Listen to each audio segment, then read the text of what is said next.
Real life, real stories, life lessons with Estherjoseph. I'm excited to have her on. She joins us live. Good morning, Laura.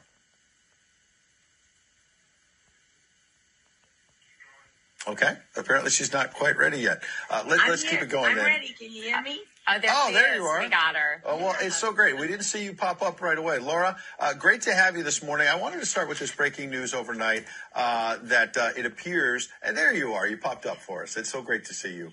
The Daily Mail has a very interesting story that's saying that Vladimir Putin essentially may be running out of bullets, that he might have a week and a half, 2 weeks max. He's losing warplanes, tanks, all the rest of it.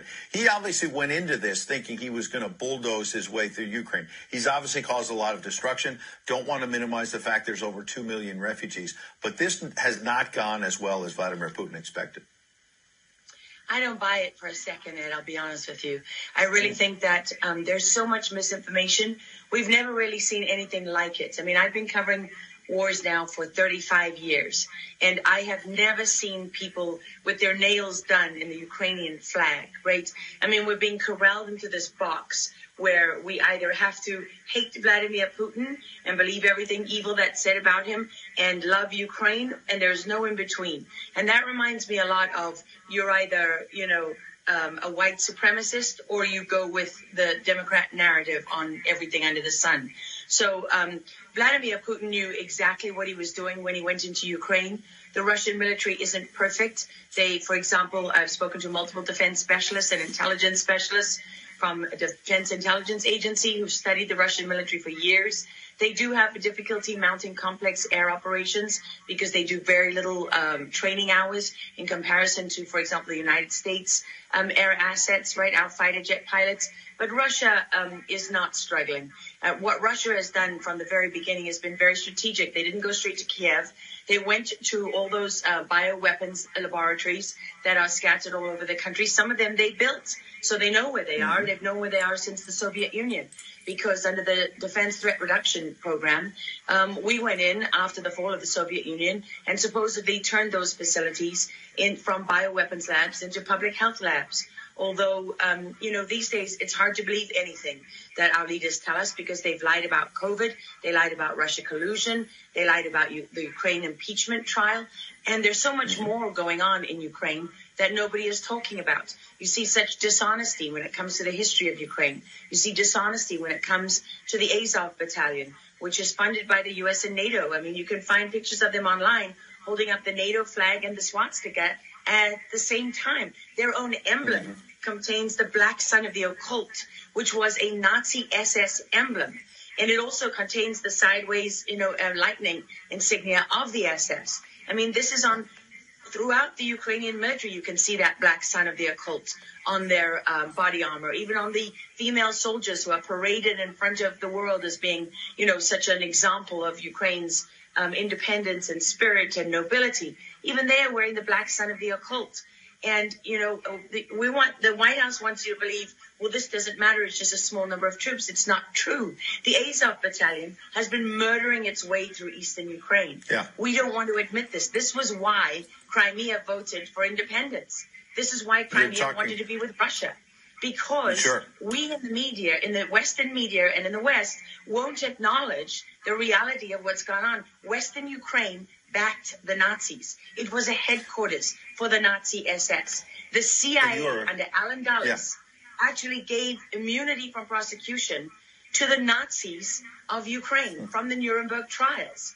So there's a long history of the United States and our intelligence agencies funding and arming Nazis in Ukraine. These are not like new neo-Nazi groups that sprung up. These are the actual Nazis from the Second World War, who, if you go back to the Nuremberg trials, said that they were planning for a 1,000-year Reich.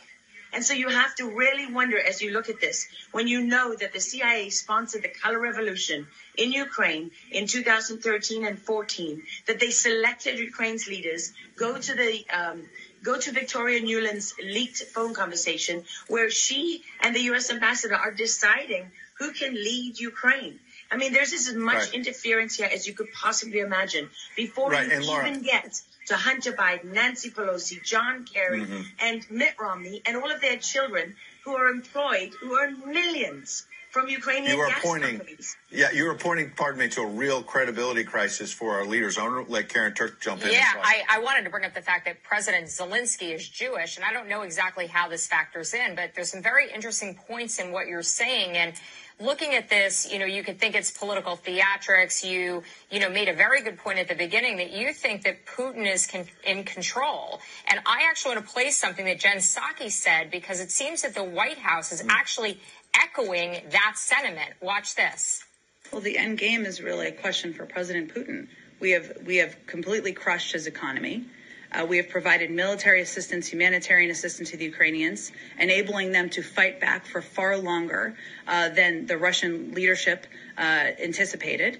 And again, he has to determine what the path forward looks like for him. Thanks, everyone. He's determining what this looks like, and I think that's a lot of what you said, Laura. I'd love to get your thoughts on that, what you just watched. What troubles me about the moment that we're in is that we have such a selective and a narrow reading of history. President Zelensky may be Jewish, but he's not the only one in this who suffered during the Second World War, whose ancestors suffered, right? I mean, look at Putin. How many relatives did he lose in the siege of St. Petersburg? People don't know their history. They don't know what made Vladimir Putin. And I'm not I'm not defending him. I don't need to defend Vladimir Putin. My job as a journalist is to try to understand what is the truth here. I don't like being lied to. And we're being lied to on an epic scale. When we're told your only choice is you have to be 100% with Zelensky, who's a puppet, who you can find on the internet in black stilettos and leather pants, with shirtless, doing a spoof Dancing with the Stars kind of entertainment video. That's a mock of a Ukrainian group that does this kind of satanic occult type of music video. And I mean, Zelensky was selected like so many of our leaders. And honestly, with big tech and with election fraud these days, we don't know how many leaders all around the world have been selected for us and weren't actually voted in. But what we do know is that there are increasing problems with technology and the digitization of our world. Because look at what's happening with COVID.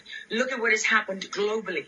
We are fighting the same battles all over the world. To pretend that this war is about Russia and Ukraine is just a barefaced lie. Yeah. If Putin has been warning for 15 years that he is not going to stand by while the globalists take over the world, build bioweapons facilities and whatever else they're doing in Ukraine, Ukrainian oligarchs. Ukraine has been a center of money laundering for, many of the leaders in this country. For how long?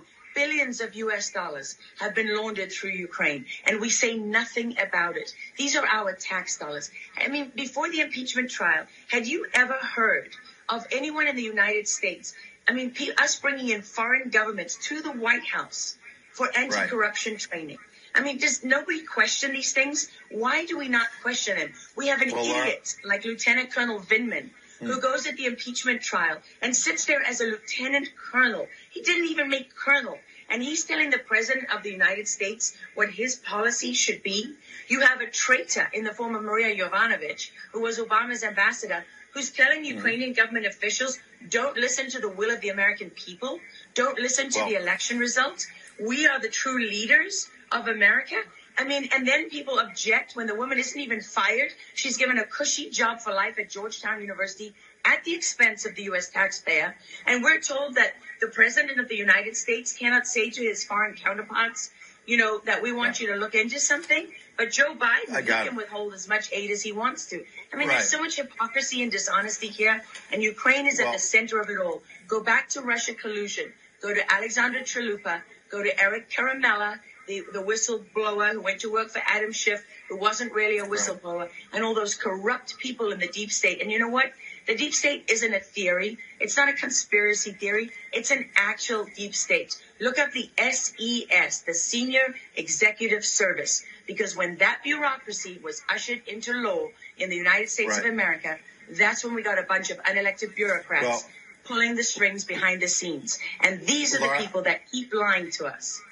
Absolutely. And pardon me, we've got a live chat where we're streaming on Getter, for example, and I'm watching it as you're talking. People are talking about how you're dropping truth bombs and you're a real journalist. And I know that, having worked alongside you for many, many years when you're at CBS and many other places. And maybe they didn't want to hear the truth, but you're dropping those truth bombs now. Unfortunately, we got to hit a break right now. We'd love to have you back in the days ahead. We love having you on. Lara Logan, thanks for joining us on Real America's Voice.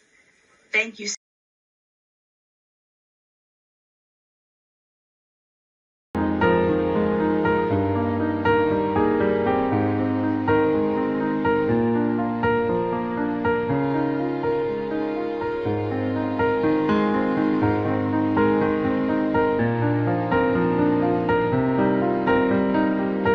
Thank you and God bless you for watching. Like and subscribe.